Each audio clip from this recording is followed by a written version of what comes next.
National Weather Service in Detroit, Pontiac has issued a tornado warning for southeastern Shiawassee County in southeastern Michigan, northwestern Livingston County in southeastern Michigan, until 7:15 p.m. At 6:39 p.m., severe thunderstorms capable of producing both tornadoes and extensive straight-line wind damage were located near Fowlerville, moving northeast at 70 miles per hour.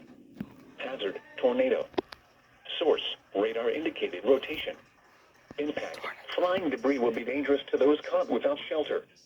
Mobile homes will be damaged or destroyed. Damage to roofs, windows, and vehicles will occur. Tree damage is likely. These dangerous storms will be near Fowlerville around 6:45 p.m. Byron and Cohocton around 6:50 p.m. Other locations impacted by this tornadic thunderstorm include Conway Township and Vernon.